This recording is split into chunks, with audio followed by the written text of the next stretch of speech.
wife Rebecca, the First Lady, and I welcome Your Excellencies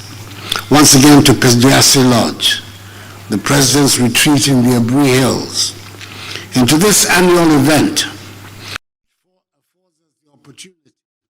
to exchange greetings, interact with each other, and affirm our shared commitment and dedication to strengthening the existing bonds of friendship, cooperation, goodwill, and solidarity between our country and your respective countries and organizations. For some of you, this gathering happens to be your very first. I congratulate you once again on your appointment, and I hope your stay in Ghana throughout the course of your posting will be both enjoyable and mutually beneficial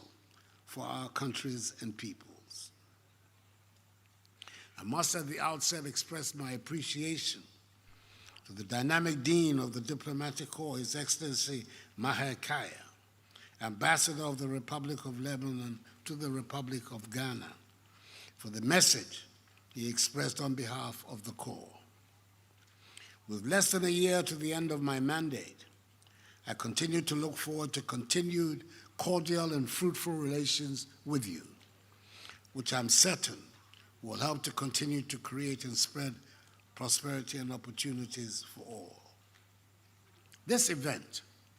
remains a testament to the very rich and fruitful relations Ghana enjoys in the Committee of Nations,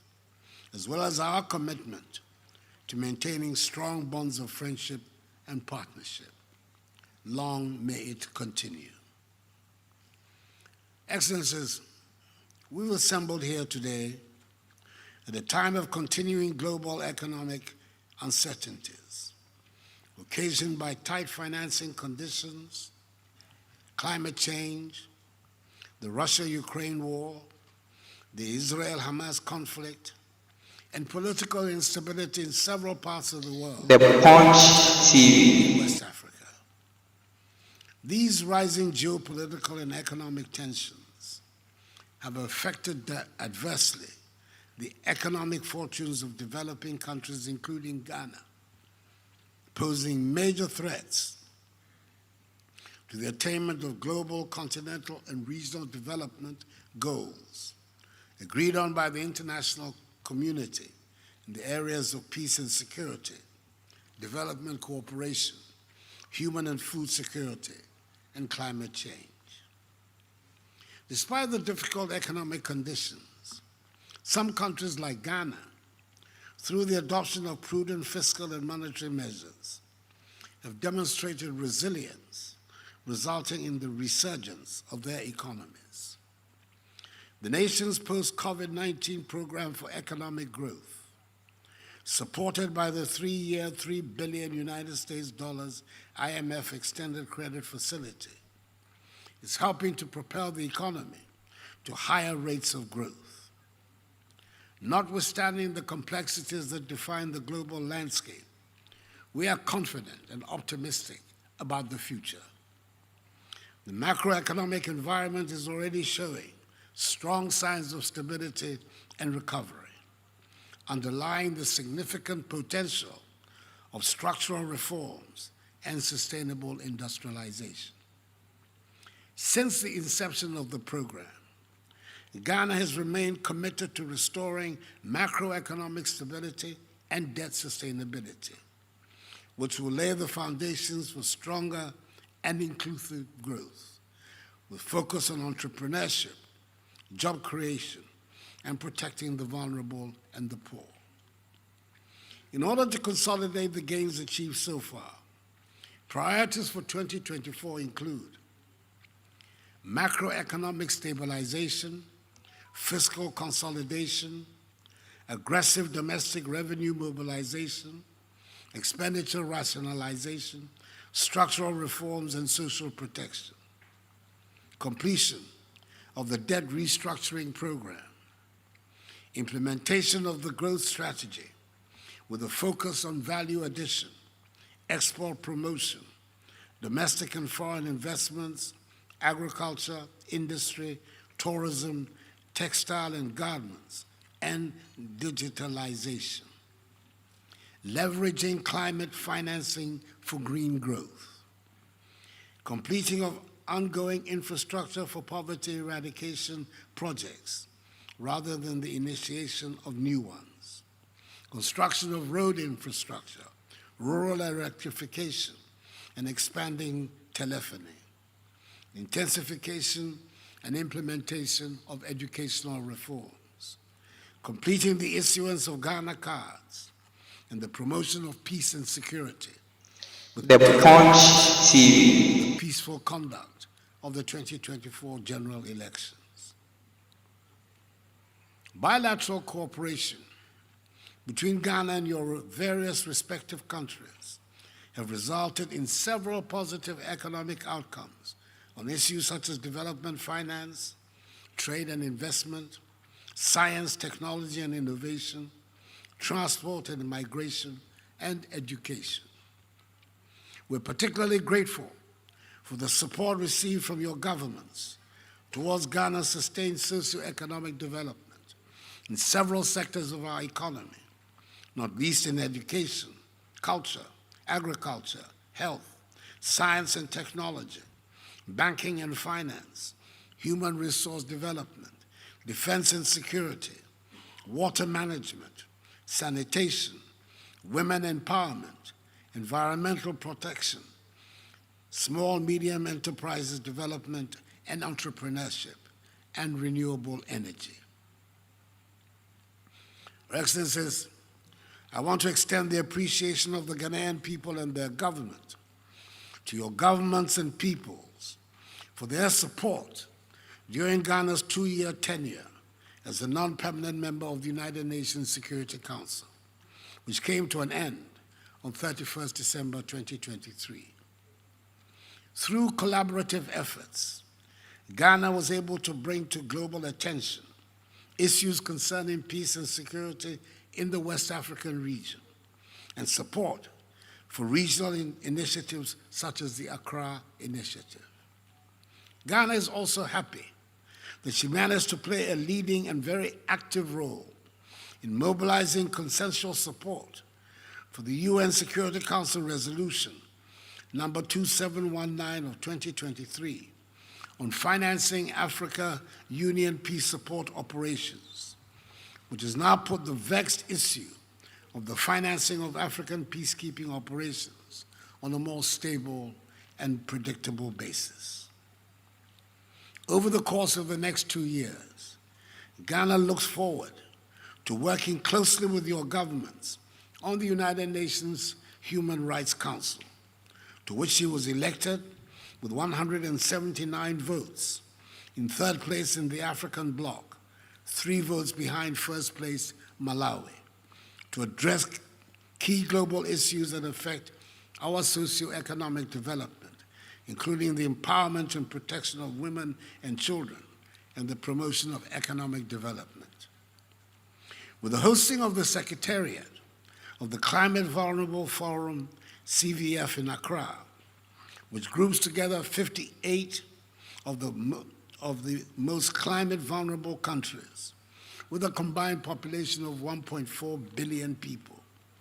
Ghana will once again be at the forefront of advocating for global support for vulnerable countries in dealing with the ravages of climate change. And we count on your support. As you may know, my very able, hard-working Minister for Foreign Affairs and Regional Integration, the Honorable Shirley Ayoko Buche, is in the race for the position of the Secretary General of the Commonwealth on the completion of the mandate in October of the current Secretary General, Baroness Patricia Scotland, KC. I believe you share our view that she's eminently qualified for the position. The Commonwealth is an organization formed to champion the values of democracy, good governance, and equitable and inclusive development amongst Commonwealth member states, values she will strongly promote. We will count on the gracious support of all esteemed member states of the Commonwealth for her election in October at the impending Shogom Summit in Samoa, which is intended to help revitalize the organization and strengthen multilateralism and strategic alliances at the global level. Excellencies, the political situation in the West African region and its associated security challenges of terrorism and violent extremism are matters of global concern. In view of recent developments within the region, Ghana, as an active member of ECOWAS, will collaborate with other members' countries to safeguard democratic governance, peace, and security, as well as to fulfill the aspirations of its citizens for regional economic integration. We're optimistic that through shared values and consensus building,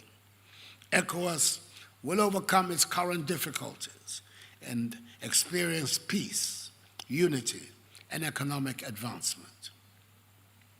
Within the context of Africa's interests and the objectives of AU Agenda 2063, we desire collectively a peaceful and secure Africa, grounded on the principles of democracy, good governance, respect for human rights, peace and security, and people-driven development, particularly for women and the youth. The Africa Continental Free Trade Area, AFCFTA, with its secretariat located in Accra, is the framework through which we can achieve economic integration for the African continent. The participation of Ghana and 7 other countries in the Guided Trade Initiative will stimulate intra-African trade, amplify our competitive advantage, and solidify our status within the global market. This has enabled us to make significant inroads into the East African market, notably into Kenya and Tanzania. Over 700 AFCFTA certified products from Ghana,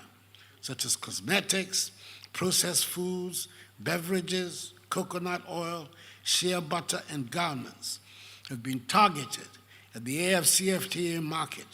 under the Guided Trade Initiative. The Diaspora Engagement Policy, which was recently launched at Jubilee House, the seat of our nation's presidency,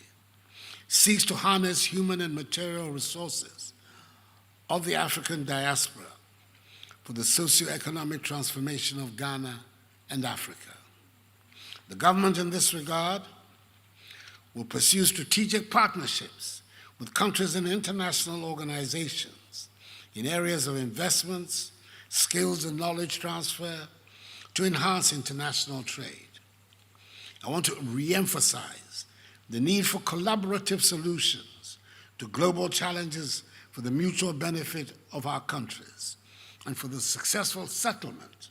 of the reparations issue, which has now become an important item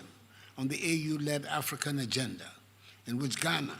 is playing a frontline role. Your Excellencies, I'm aware that last week's bipartisan passage by Parliament of the Proper Human Sexual Rights and Ghanaian Family Values Bill